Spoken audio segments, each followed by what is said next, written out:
Bab 851. Sebelum pergi, Max bergumam sendiri, dan segera meninggalkan Gunung Linlang, negara Dacia lainnya. Tempat ini merupakan sebuah gunung besar, dan tidak terdapat seorang pun di dalam gunung besar ini. Tetapi malah terdapat sebuah rumah yang sangat sederhana. Saat ini, Sky sedang duduk di dalam rumah dengan posisi kaki disilangkan dan terdapat sebuah aura yang sangat kuat keluar dari dalam tubuhnya. Dia sedang berlatih sekuat tenaganya untuk menyerang 9 alam. Tiba-tiba tubuhnya terjatuh di atas lantai dan memuntahkan darah dari mulutnya. Dia perlahan naik dari lantai dan mengusap darah yang ada di sudut mulutnya. Wajah yang pucat tercampur sedikit ketidakberdayaan, sambil berkata, "Gagal lagi. Ada apa sebenarnya? Tenagaku sudah berada di titik paling tinggi bahkan tidak dapat ditingkatkan lagi. Kenapa masih saja tidak dapat memasuki 9 alam?" Sky tidak mengerti apa yang terjadi. Pak pak pak. Terdengar suara hentakan kaki dari arah luar pintu. Sky berdiri dan berjalan keluar. Munculnya seseorang di depan pintu. Seorang yang menggunakan topeng warna merah yang menutupi sebagian besar wajahnya, sehingga wajahnya tidak dapat terlihat jelas. "Guru." Sky segera menyapanya dengan hormat setelah melihatnya. "Iya." Orang yang topeng merah menganggukkan kepalanya pelan sambil berkata, "Bagaimana latihan kamu?" "Tetap saja tidak bisa, Guru." Terdapat keputusasaan dari wajah Sky sambil berkata, "Aku telah mencobanya berkali-kali, tetapi tetap saja tidak dapat memasuki 9 alam." Orang bertopeng merah tersebut memberinya sebuah pil berwarna merah kepada Sky. Sky menerimanya sambil bertanya tidak mengerti, "Apa ini, Guru?" Pria bertopeng merah berkata, "Ini adalah obat yang aku racik sendiri dan akan meningkatkan tenagamu dalam waktu yang sangat singkat, bahkan memiliki kekuatan 9 alam. Tetapi kamu harus ingat, obat ini hanya bisa kamu gunakan dalam keadaan darurat, karena obat ini dapat meningkatkan tenaga dan akan membuat tubuh kita terasa sangat lemah setelah itu." "Baik, aku tahu." Sky menganggukkan kepalanya dengan hormat. "Pergilah." Pria bertopeng merah melambaikan tangannya sambil berkata, "Sudah waktunya beraksi. Kamu akan memiliki kehidupan kekal setelah mendapatkan darah naga di dalam klan darah dan bahkan dapat menemukan keberadaan naga. Setelah itu kamu akan menguasai seluruh dunia dan menjadi manusia terhebat di dunia ini, bahkan aku juga tidak dapat melawanmu." "Baik." Sky pergi. Pria tersebut melepaskan topengnya setelah kepergian Sky. Dia bukan orang lain, dia adalah Max. Dia adalah Max yang juga sebagai guru dari Sky. Juga sebagai guru dari Sky, bumi, angin dan petir. Dialah orang yang menuntun keempat orang tersebut keluar dari gunung pada ratusan tahun yang lalu. Membantu Jersey menjadi raja, oleh sebab itu negara Dacia dapat menjadi begitu damai saat ini. Dan saat ini, di gunung yang dalam dan hutan tua istana bawah tanah, Gunung Tian Shan belantara selatan, Lardi menjadi pemimpin.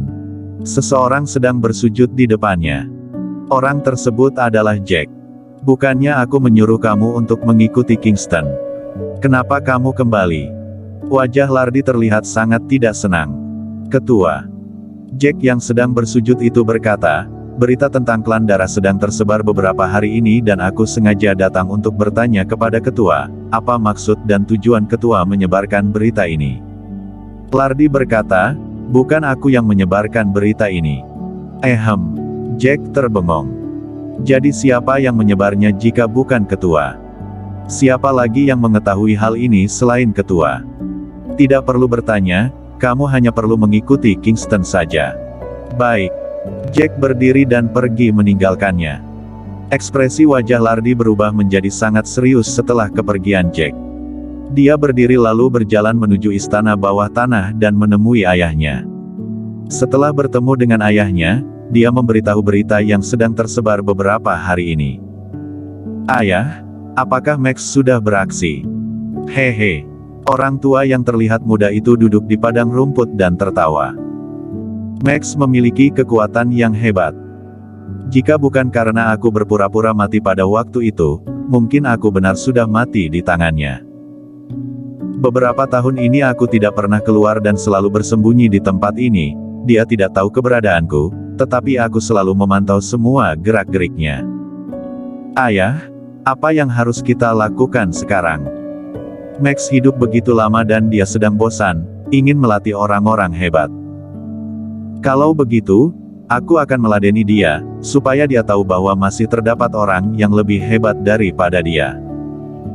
Lardi terlihat sangat bersemangat setelah mendengar perkataan tersebut dan bertanya, apakah ini sudah saatnya ayah keluar dari tempat ini? Hehe, belum waktunya. Aku akan keluar dari tempat ini setelah anak muda tersebut mulai pembantaian naga dan membuat dunia ini menjadi kacau. Baiklah. Lardi tidak melanjutkannya lagi. Malam ini, Kingston tertidur sangat tenang. Pagi hari, dia masih sedang tidur. Dan merasakan sebuah aura yang sangat kuat. Dia terbangun dari tempat tidur dan segera berjalan ke arah balkon. Dan menyadari seseorang sedang berada di balkonnya. Orang ini adalah Sky. Kingston berkata dengan tidak senang, apa yang kamu lakukan di sini Sky? Ini adalah rumah keluarga Tang dan mereka semua adalah orang biasa. Segera pergi dari tempat ini. Sky berkata dengan datar, Kingston, sudah waktunya untuk pergi bersamaku ke arah barat. Kingston melihatnya sambil bertanya, apakah kamu yang menyebarkan berita tentang klan darah? Apakah kamu mengajakku ke klan darah kali ini untuk mendapatkan darah naga? Memang untuk mendapatkan darah naga. Tetapi, bukan aku yang menyebarkan berita ini. Sky juga sedang bingung. Siapa yang mengetahui berita ini selain dirinya? Gurunya juga mengetahui hal ini, tetapi pasti bukan gurunya yang menyebarkan berita ini. Karena gurunya akan memberitahu dia jika gurunya menyebarkan berita ini. Siapa lagi kalau bukan kamu? Aku juga tidak tahu. Siapapun itu, kini sudah waktunya beraksi dan tidak bisa tertunda lagi. Aku khawatir akan terjadi perubahan jika kita menunda aksi ini. Kingston berpikir dan berkata, berikan aku waktu setengah hari, aku akan menyelesaikan persoalan di Jiangsong. Sky tidak bicara dan menghilang dari pandangan Kingston dalam waktu yang singkat. Kingston mengkerutkan keningnya dan segera terbang ke arah balkon kamar Chloe, lalu langsung memasuki kamarnya. Chloe masih sedang tidur. Menyadari seseorang sedang mendekat dan dia segera terbangun, menarik selimutnya untuk menutupi tubuhnya dan hanya tertinggal kepalanya di luar selimut, sambil menatapi Kingston dengan tatapan yang siaga dan bertanya, apa maksud kamu, siapa yang membiarkanmu masuk? Chloe, aku harus pergi. Kingston segera mengatakannya. Apa? Pergi. Chloe segera bangkit dari tempat tidurnya. Dia mengenakan baju tidur. Dia melihat ke arah Kingston dengan wajah yang terbengong sambil bertanya, pergi kemana? Ke luar negeri. Chloe mengetahui setelah mendengarkan perkataannya, tahu bahwa Kingston akan pergi ke klan darah. Apakah tidak bahaya? Kingston menggelengkan kepalanya pelan, aku juga tidak tahu. Tetapi aku akan berusaha untuk tetap hidup dan kembali ke sini, kamu harus nunggu aku. Mungkin saja aku akan kembali dengan membawa darah naga dan saat itu adalah waktunya kamu pulihkan ingatanmu. Kamu harus menunggu kepulanganku. Oh. Chloe hanya menjawabnya dengan oh dan berkata, pergilah. Aku tidak akan mengantarmu karena aku masih sedikit mengantuk dan ingin tidur lagi. Chloe sambil berkata sambil berbaring kembali ke tempat tidurnya. Kingston juga tidak bicara dan segera pergi. Setelah kepergiannya, Chloe terbangun dan berdiri di depan jendela. Melihat Kingston yang sudah berada di luar villa, wajahnya penuh dengan kekhawatiran sambil berdoa di dalam hatinya, harus kembali dalam keadaan sehat dan aku akan tetap menunggumu di sini, aku masih ingin memulihkan ingatanku. Bersambung.